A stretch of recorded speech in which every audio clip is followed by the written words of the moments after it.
सियावर रामचंद्र जी की जय, पवन सुत हनुमान जी की जय।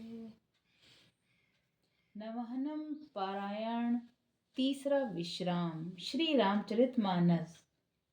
भूप बिलो की लिए उर लाई, बैठे हर्षि रजाय सुपाई। देखी राम सब सभा जुड़ानी, लोचन लाभ अवधि अनुमानी। राजा ने देखते ही उन्हें हृदय से लगा लिया। तदंतर वे आज्ञा पाकर हर्षित होकर बैठ गए। श्री रामचंद्र जी के दर्शन कर और नेत्रों के लाभ की बस यही सीमा है, ऐसा अनुमान कर सारी सभा शीतल हो गई, अर्थात सबके तीनों प्रकार के ताप सदा के लिए मिट गए। पुनि वशिष्ठ मुनि कौशिक आए, सुबह आसन नई मुनि बैठाए। सुतन समेत पूजी पद लागे, निरखी राम दो गुरु अनुरागे। फिर मुनि वशिष्ठ जी और विश्वामित्र जी आए। राजा ने उनको सुंदर आसनों पर बैठाया और पुत्रों समेत उनकी पूजा करके उनके चरणों में लगे। दोनों गुरु श्री राम जी को देखकर प्रेम में मुग्ध हो गए। कहीं विशिष्ट धर्म इतिहासा, सुनहि महि सुसहित रनिवासा। मुनि मन अगम गादि सुत करनी, मुदित वशिष्ठ विपुल विधि बरनी। वशिष्ठ जी धर्म के इतिहास कह रहे हैं और राजा रनिवास सहित सुन रहे हैं, जो मुनियों के मन को भी अगम्य है। ऐसी विश्वामित्र जी की करनी को वशिष्ठ जी ने आनंदित होकर बहुत प्रकार से वर्णन किया। बोले बाम देव सब साची, कीरति कलित लोक तिहु माची। सुनि आनंद भयो सब काहू, राम लखन और अधिक उछाऊ। वामदेव जी कहते हैं कि ये सब बातें सत्य है। विश्वामित्र जी की सुंदर कीर्ति तीनों लोकों में छाई हुई है। यह सुनकर सब किसी को आनंद हुआ। श्री राम लक्ष्मण के हृदय में और आनंद हुआ। दोहा। मंगल मोद उछाह नित, जाहि दिवस एहि भांति। उमगी अवध अनंत भरी, अधिक अधिक अधिकाति। नित्य ही मंगल, आनंद और उत्सव होते हैं। इस प्रकार आनंद में दिन बीतते जाते हैं। अयोध्या आनंद से भरकर उमड़ी पड़ी। आनंद की अधिकता अधिक अधिक बढ़ती ही जा रही है। सुदिन सोदि कल कंकन छोरे, मंगल मोद विनोद न थोरे। नित नव सुख सुर देखि सिहाई, अवध जन्म जाचे विधि पाई। अच्छा दिन शोध कर सुंदर कंकण खोले गए। मंगल, आनंद और विनोद कुछ कम नहीं हुए, अर्थात बहुत हुए। इस तरह नित्य नए सुख को देकर देवता सिहाते हैं और अयोध्या में जन्म पाने के लिए ब्रह्मा जी से याचना करते हैं। विश्वामित्र चलन नित चही, राम सप्रेम विनय बस रही। दिन दिन सै गुण भूपति भाऊ, देखी सरामा मुनि निराऊ। विश्वामित्र जी नित्य ही चलना चाहते हैं, पर रामचंद्र जी के स्नेह और विनयवश रह जाते हैं। दिनों दिन राजा का 100 गुना भाव देखकर महामुनिराज विश्वामित्र जी उनकी सराहना करते हैं।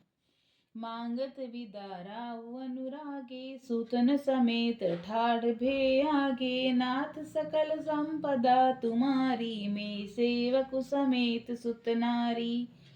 अंत में जब विश्वामित्र जी ने विदा मांगी, तब राजा प्रेम मगन हो गए और पुत्रों सहित आगे खड़े हो गए।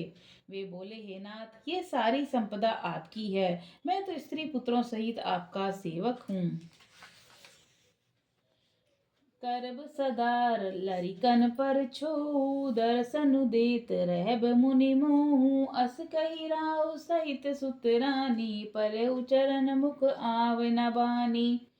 हे मुनि, लड़कों पर सदा स्नेह करते रहिएगा और मुझे भी दर्शन देते रहिएगा। ऐसा कहकर पुत्रों और रानियों सहित राजा दशरथ जी विश्वामित्र जी के चरणों पर गिर पड़े। उनके मुंह से बात भी नहीं निकलती। दीन ही असिस विप्र बहु भांति, चले न प्रीति रीति कही जाती। राम सप्रेम संग सब भाई, आय सुपाई फिरे पहुँचाई। ब्राह्मण विश्वामित्र जी ने बहुत प्रकार से आशीर्वाद दिए और वे चल पड़े। प्रीति की रीति कहीं नहीं जाती। सब भाइयों का साथ लेकर श्री राम जी प्रेम के साथ उन्हें पहुंचाकर और आज्ञा पाकर लौटे। दोहा।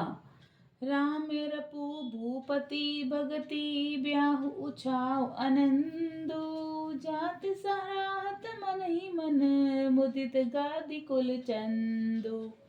गादी कुल के चंद्रमा विश्वामित्र जी बड़े हर्ष के साथ श्री रामचंद्र जी के रूप, राजा दशरथ जी की भक्ति, विवास, उत्साह और आनंद को मन ही मन सहराने जाते हैं। वामदेव रघुकुल गुर ज्ञानी, बहुरी गादी सुत कथा बखानी, सुनि मुनि सुजस मन ही मन राऊ, बरनत आपन पुण्य प्रभाऊ। वामदेव जी और रघुकुल के गुरु ज्ञानी वशिष्ठ जी ने फिर विश्वामित्र जी की कथा बखान कर कही। मुनि का सुंदर यश सुनकर राजा मन ही मन अपने पुण्यों के प्रभाव का बखान करने लगे। बहुरे लोग रह जाय सुभयऊ, सुतन समेत नरपति गयऊ, जह तह राम ब्याहु सबु गावो, सुजस पुनीत लोक तिम छावा। आज्ञा हुई तब सब लोग अपने अपने घरों को लौटे। राजा दशरथ जी भी पुत्रों सहित महल में गए। जहां तहां सब श्री रामचंद्र जी की विवाह की गाथाएं गा रहे हैं। श्री रामचंद्र जी का पवित्र सुयश तीनों लोकों में छा गया।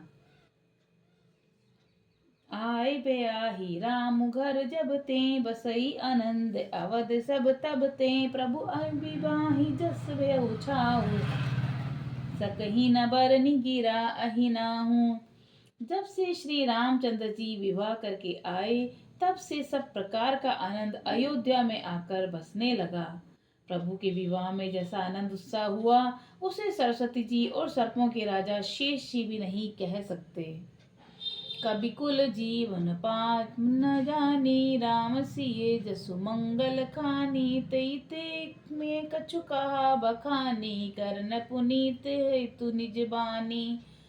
श्री सीताराम जी के यश को, कवि कुल के जीवन को पवित्र करने वाला और मंगलों की खान जानकर इससे मैंने अपने वाणी को पवित्र करने के लिए थोड़ा सा बखान कर कहा है। छंद। निज गिरा पावनी करन कारण, राम जसु तुलसी कहो, रघुबर चरित अपार बारिधि पारु, कवि को ने लहु उपबित बया है, उछाए मंगल सुनिज सादर गावहीं, पे देहि राम प्रसाद ते, जन सर्वदा सुख पावहीं। अपनी वाणी को पवित्र करने के लिए तुलसी जी ने राम का यश कहा है। नहीं तो श्री रघुनाथ जी का चरित्र अपार समुद्र है, किस कवि ने उसका पार पाया है। जो लोग यज्ञोपवीत और विवाह के मंगलमय उत्सव का वर्णन आदर के साथ सुनकर गाएंगे, वे लोग श्री जानकी जी और श्री रामचंद्र जी की कृपा से सदा सुख पाएंगे। सिय रघुबीर बिबाहु जे, सप्रेम गाव सुनहि, तिने कहूँ सदा उछाऊ, मंगल यातन राम जसु। श्री सीता जी और श्री गुरु रघुनाथ जी के विवाह प्रसंग को जो लोग प्रेम पूर्वक गाएं सुनेंगे उनके लिए सदा उत्साह ही उत्साह है, क्योंकि श्री रामचंद्र जी का यश मंगल का धाम है। मास पारायण 12वां विश्राम। इति श्री मद रामचरितमानस से सकल कलि कलुष विध्वंसन है प्रथम सोपान समाप्त।